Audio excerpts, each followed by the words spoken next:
পূৰ্বাঞ্চলত অসমৰ 2007 চনত এখন নেশ্যনেল গেমছ হৈছিলে আৰু নেশ্যনেল গেমছত আমাৰ অসমৰ দলটিয়ে ৰাষ্ট্ৰীয় খিতাপ দখল কৰিবলৈ সক্ষম হৈছিল আৰু সেই ৰাষ্ট্ৰীয় খিতাপ দখল কৰাৰ সময়ত আপোনালোকৰ সন্মুখত আমাৰ ৰাণী কোচিং চেণ্টাৰৰ অন্যতম গুৰি ধৰোতা গোবিন্দ বড়ো আজি মই ষ্টুডেণ্টখিনিৰ কাৰণে কৈছোঁ তোমালোকৰ ছাৰ গোবিন্দ ছাৰ সেইখিনি সময়ত নেশ্যনেল ষ্টাৰ আছিল আৰু সেই নেশ্যনেল ষ্টাৰ গোবিন্দ ছাৰৰ সেই কৃতিত্বৰে ৰাণী কোচিং চেণ্টাৰৰ এই 1 জুলাই তাৰিখটোত আমি কেইজনমান ৰাণীৰ সচেতন ব্যক্তিয়ে 2007 চনৰ 1 জুলাইৰ 1 তাৰিখটোত ৰাণী কোচিং চেণ্টাৰ কোচিং 4জন ফুটবলাৰে প্ৰশিক্ষাৰ্থীৰে আৰম্ভ কৰা হৈছিলে। পিছত গৈ পুৰুষ পিছত আৰু মহিলা ফুটবল যোগ হ'ল আৰু বিভিন্ন শিতান যোগ হৈ আজি এই 17টা বছৰত ৰাণী কোচিং চেণ্টাৰৰ সুখ্যাতি অসম আৰু উত্তৰ পূৰ্বাঞ্চল লগতে ৰাষ্ট্ৰীয় পৰ্যায়ত জিলিকি উঠিছে আৰু সেইকাৰণে আজি এই 17 বছৰৰ পিছত আজি 1 জুলাই দিনটোত আমি ৰাণী কোচিং চেণ্টাৰৰ এই প্ৰতিষ্ঠা দিৱসটি আমি বতৰৰ পৰিপ্ৰেক্ষিতত অনুষ্ঠুপীয়াকৈ আমি পাতিবলৈ লগা হ'ল, যাৰ কাৰণে আজিৰ এই অনুষ্ঠানটিৰ পতাকা উত্তোলনৰ জৰিয়তে আমি অনুষ্ঠানটি আৰম্ভণি কৰিছোঁ আৰু পৰৱৰ্তী সময়ত আমি ইয়াৰ লগত সংগতি ৰাখি বিভিন্ন শিতানৰ অনুষ্ঠানসমূহ আমি কৰি যাম আৰু বিশেষভাৱে আজিৰ উপস্থিত থকা সমূহ ছাত্ৰ ছাত্ৰী মোৰ শ্ৰদ্ধাৰ সংবাদসেৱী বন্ধু ধৰ্মেন্দ্ৰ দাস আৰু উপস্থিত সমূহ বন্ধু বান্ধৱী আৰু অতিকে মৰমৰ গোবিন্দ বড়োক আমি স্বাগতম জনাইছোঁ যে আজি এই পবিত্ৰখনত আমি উপস্থিত থাকিছোঁ আৰু ভৱিষ্যতে ৰাণী কোচিং চেণ্টাৰৰ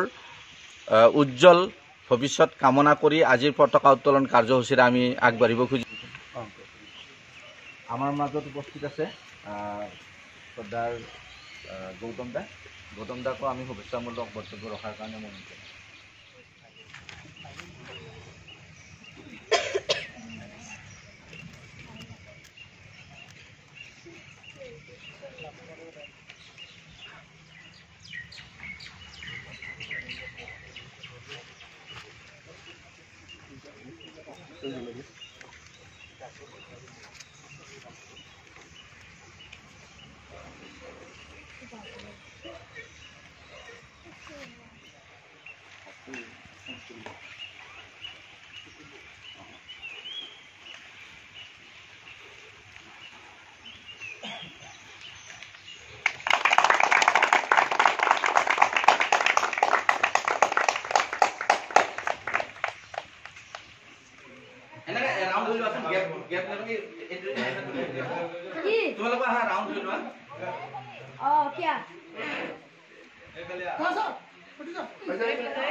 আজিৰ এই অনুষ্ঠানটোত উপস্থিত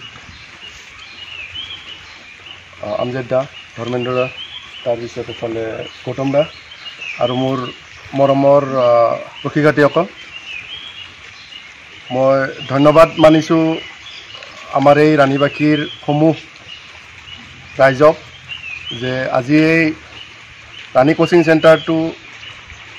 আগবাঢ়ি যোৱাত ৰাইজৰ যিটো সহযোগিতা পাইছোঁ তাৰ বাবে মই সমূহ ৰাণীবাসীকে মই ধন্যবাদ জ্ঞাপন কৰিছোঁ পোনপ্ৰথমে। তাৰোপৰি আমি আজি এই 17 বছৰ যিখিনি আমি অতিক্ৰম কৰিলোঁ, তো গতিকে মই সেইটো কাৰণে ধন্য মানিছোঁ, কাৰণ 17 বছৰ মানুহৰ এটা বহুত ওপৰ লেভেল এইটো ক'ব গ'লে। আমি এনে কওঁ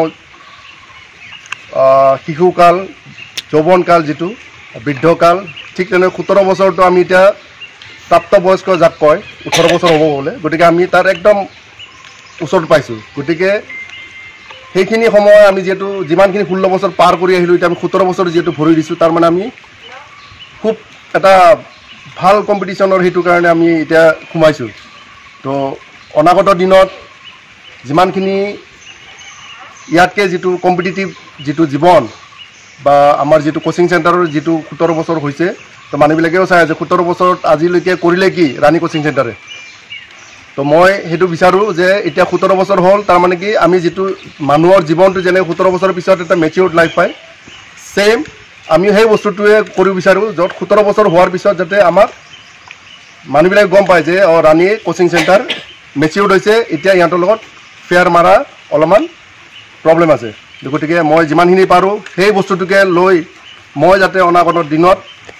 বা কোচিং চেণ্টাৰৰ ফালৰ পৰা যিমানখিনি পাৰোঁ সিমানখিনি মই চেষ্টা কৰিম, আৰু ৰাইজেও যাতে মোক সহায় সহযোগিতা আগবঢ়ায় লগত আছে। তো মোৰ বিশ্বাস তেখেতসকলে সকলো ধৰণৰ সহায় সহযোগিতা আগবঢ়াব, আৰু অনাগত দিনত ৰাইজৰ হৈ বা ৰাণীৰ হৈ যাতে আমি ল'ৰা ছোৱালীবিলাকক খুব ধুনীয়াকৈ আগবঢ়াই লৈ যাব পাৰোঁ, অসমৰ হৈ নাম কৰক আৰু ভাৰতবৰ্ষৰ হৈ যাতে খুব ধুনীয়াকৈ সুনাম অৰ্জন কৰি লৈ আনিব পাৰে। তাৰ বাবে মই এই 17 বছৰ যে পালোঁ সেইটোৱে মই আৰম্ভণি বুলিকৈ মই ধৰিম, কাৰণ প্ৰথম বছৰত যিটো কষ্ট হয় এতিয়া 17 বছৰ হ'লে তাতকৈ অলপমান হাৰ্ড এইটো কৰিব লাগিব। মই এইখিনিক লৈ মই আজি প্ৰতিজ্ঞাবদ্ধ যাতে মই সেইখিনি কৰিব পাৰোঁ, কাৰণ লাইফ চেঞ্জিং ইয়াৰ পিছতে হয়।